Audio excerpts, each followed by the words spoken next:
the Bible, and specifically what the book of Proverbs has to say about money. Now, most of the book of Proverbs is attributed to Solomon, supposedly the richest man in the world at this time. Now, if you want to check it out, his wealth was really quite legendary. In fact, 1 Kings chapter 10, you can write this down, I don't really want you to go there right now. But 1 Kings chapter 10, verses 14 to 29 is kind of like Solomon's W-2 form.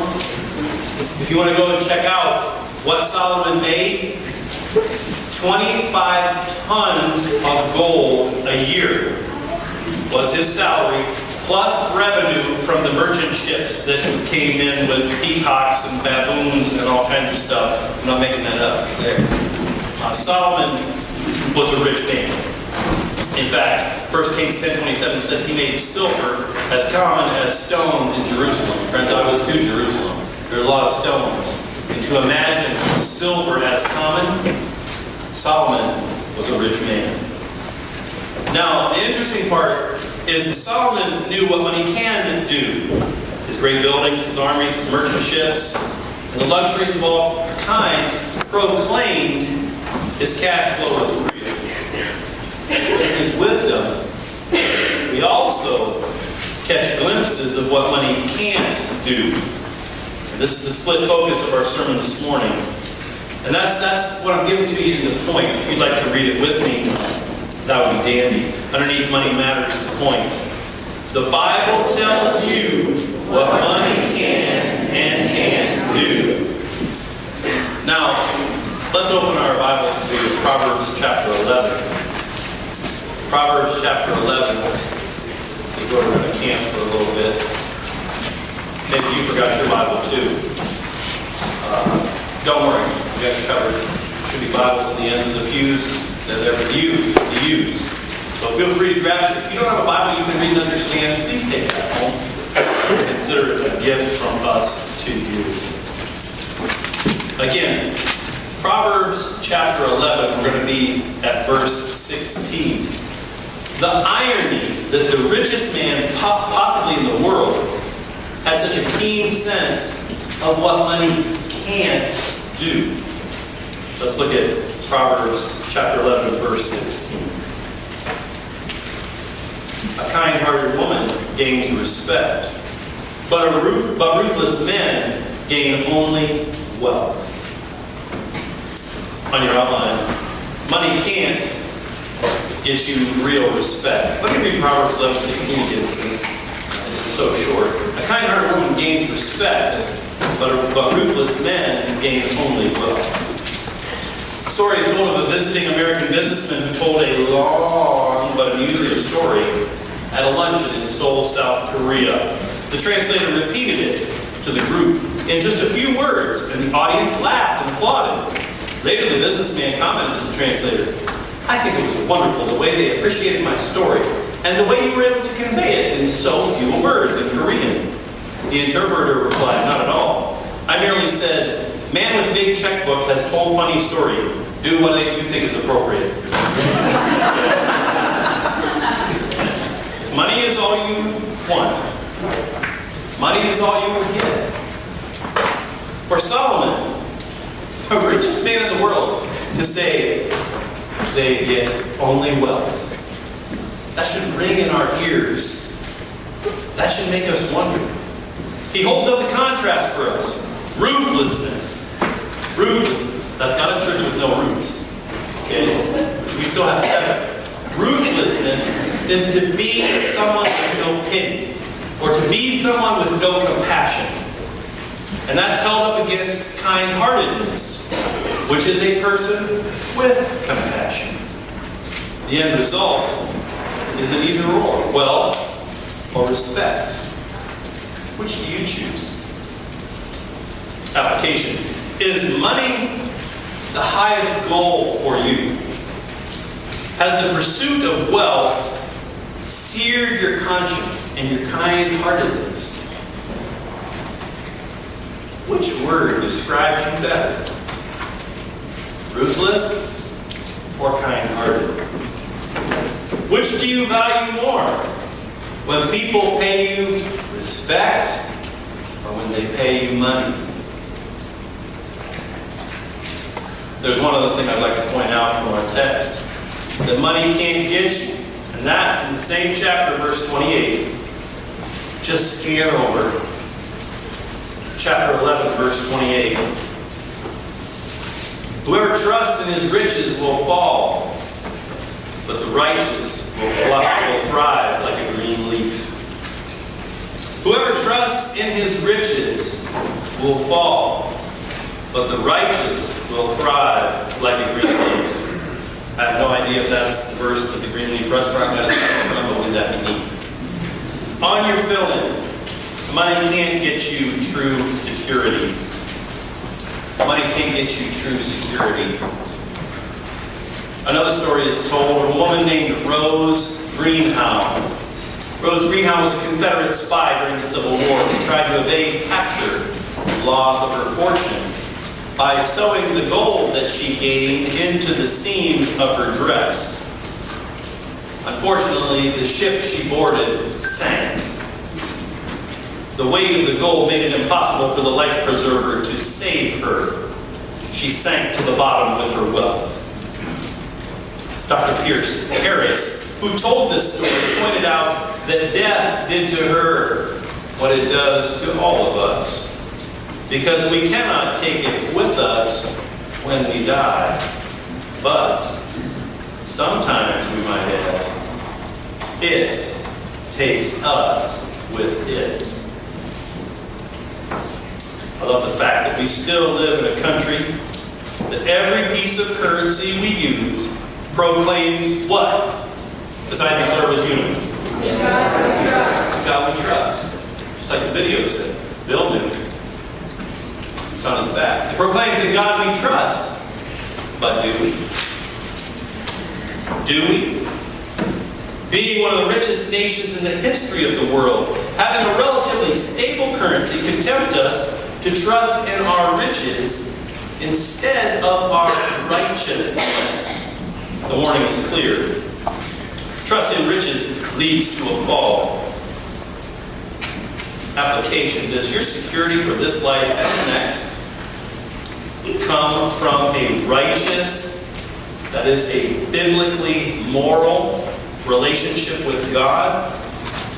Or does it come from riches?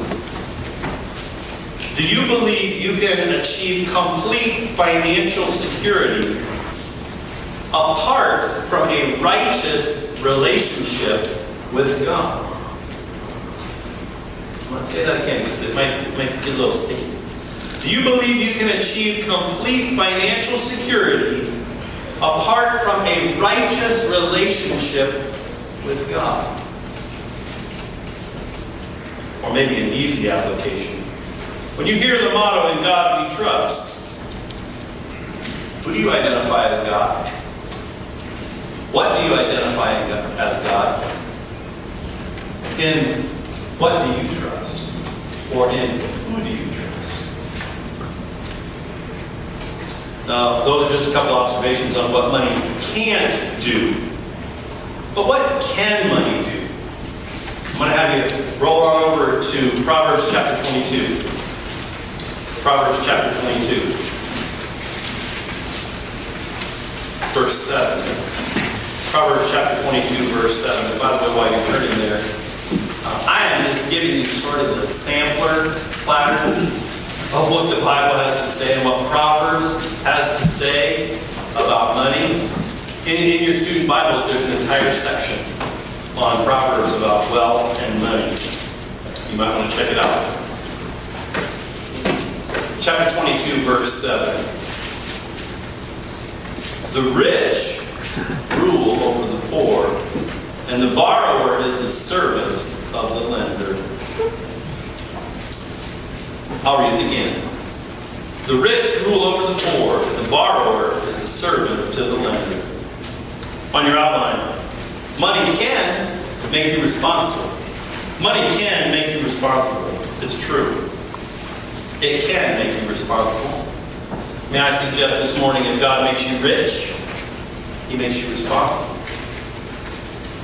Jesus was crystal clear that we will be held accountable for what we were given, and what we did, and what we did not do with our resources, especially in regards to the poor, in regards to those that he termed the least of these. Darren Nisley from the Lighthouse in Canton and Virgil Troyer from Mennonite Central Committee gave great perspective on how, in a global sense and even in a local sense, most of us are very rich. If you didn't see those 2 sermons and about helping people, oh my goodness. Go to smc585.org, click sermons, and look for Darren and Virgil. Incredible sermons. Now, please note, my outline says can and does not say will. Make you responsible. The proverb just states the fact that the rich rule and the lender gets served. There are plenty of examples of irresponsible rich rulers and lenders that exploit and abuse those poorer than them.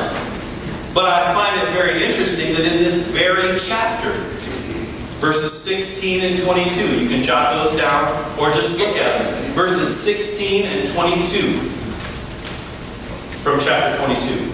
He who opposes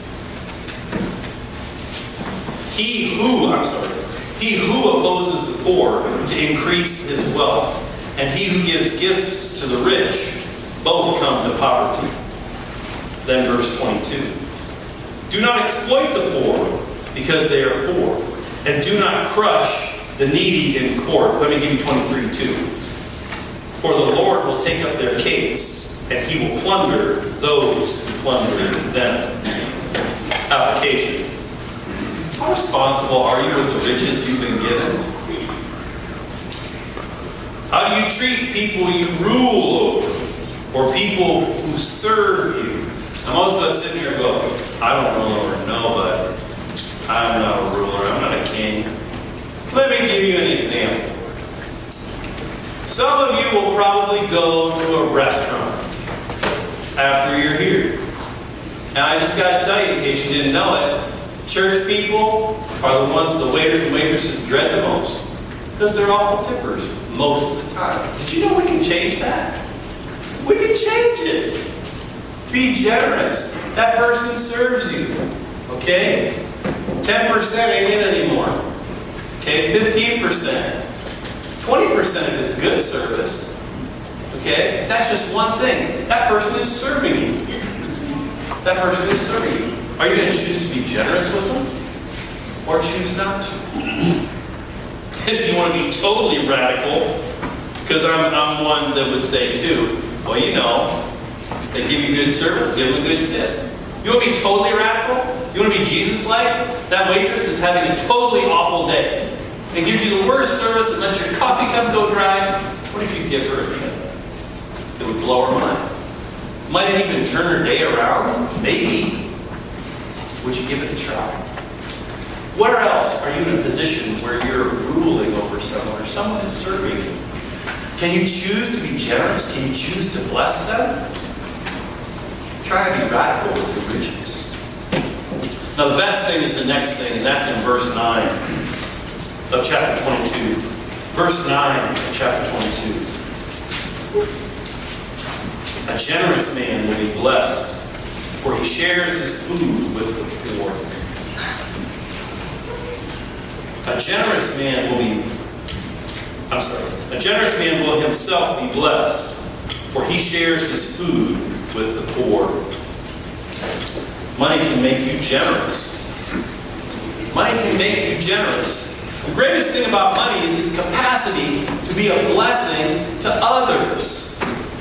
I've heard so many stories of people who did not know how they would make it, where the money would come from to buy food, pay the rent, get the medicine. Suddenly a generous person steps up. But here's the kicker. God especially notices generous people. And he uses them to be his blessing. By blessing them even more. What do I mean? I would like for you now to go back to Proverbs chapter 11. back to Proverbs chapter 11, verses 24 and 25, okay? Proverbs chapter 11, verses 24 and 25. You were there once already this morning. Proverbs chapter 11, verses 24 and 25. One man gives freely, yet gains even more. Another withholds unduly, but comes to poverty. A generous man will prosper. He who refreshes others will himself be refreshed. You can't outgive God. You can't outgive God. He will always give more than you. Jesus challenges us in Luke chapter 6, verse 38. You can write that one down. It's a powerful blessing. Luke chapter 6, verse 38. Give and it will be given to you. A good measure, pressed down, shaken together, and running over will be poured into your lap. For with the measure you use, it will be measured to you. That's Luke chapter 6, verse 38. Give and it will be given to you. A good measure, pressed down, shaken together, and running over, will be poured into your lap. For with the measure you use, it will be measured to you. When I asked the donor who gave $450,000 for our educational win, why'd you give that? The answer was very simple. They said, I'm just so thankful for the way God has blessed me, and I just want to be a blessing to others. That's it. There's an overflow of gratitude to God for what God has done. So how's your flow? How's your flow this morning? Will you let God use you as a generous channel of His blessing? Will you give out of gratitude to the giver of all good gifts? Now I'd like to share one of the most raw and powerful prayers of contentment I believe is in the Bible, and I'll give you the fill-in verse. Contentment, on your outline, is having not too much or too little money. Contentment is not having too much or too little money. Proverbs 30 is where I'd like you to lay it now. Proverbs 30, verses 7 through 9. Proverbs 30, verses 7 through 9. Again, I think one of the most powerful prayers of contentment found in Scripture. Two things I ask of you, O Lord. Do not refuse me before I die. Keep falsehood and lies far from me. Give me neither poverty nor riches, but give me only my daily bread. Otherwise, I may have too much and disown you, and say, who is the Lord? Or I may become poor and steal, and so dishonor the name of my God. I'll read it one more time. Two things I ask of you, O Lord. Do not refuse me before I die.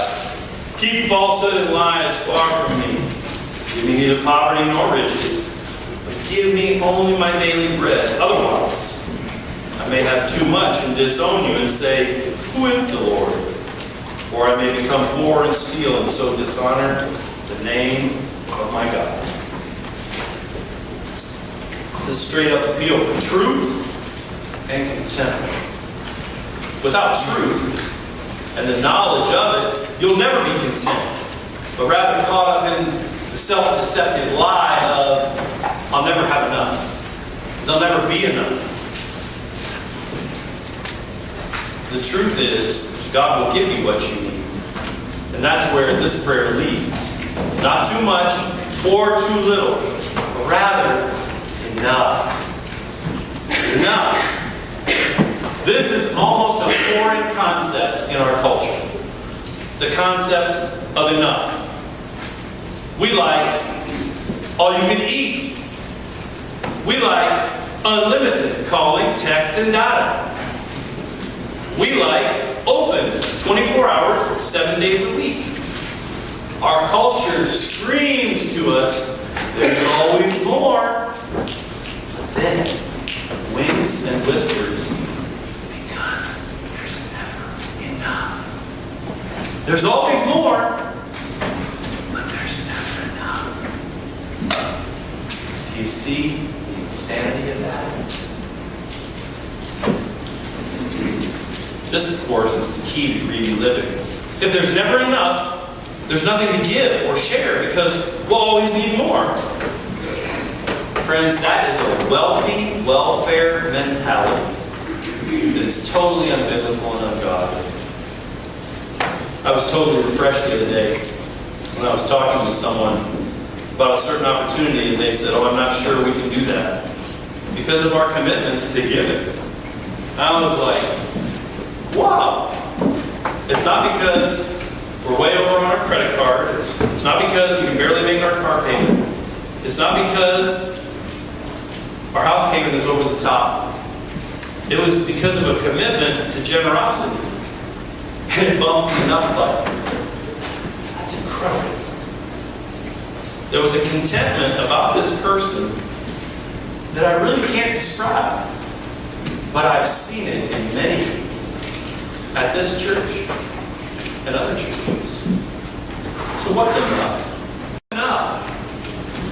What is enough of a house? What is enough of a car? What is enough of a vacation? What is enough of a paycheck? Is there a sense that there will never be enough? That we need more to not be poor? Or are you at the point of having too much? Disowning God and forgetting that He gives you all the wealth that you will ever have. So what is enough, may I suggest? The Bible points to a starting point of a 10% offering to God through the local church. That is, we make $10, $1 goes into the plate. Every Sunday. Most Christian financial advisors, as another stepping stone of trying to find enough, most Christian financial advisors say 10% of your income should go in long or short-term savings as a minimum. Okay? So 10% to God, 10% to long or short-term savings. What does that leave? Help me, math people. 80%. Okay, I just talked crazy. Do you mean you want us to live on 80%? Why, yes. I think that's a sustainable thing you can do.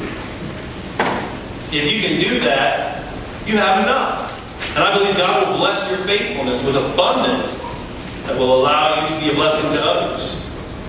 If you can't do that right now, it might be time to look at income and expenses and prayerfully consider how you can start to move towards enough for tomorrow, even today. Let's pray together. Lord, you have blessed us.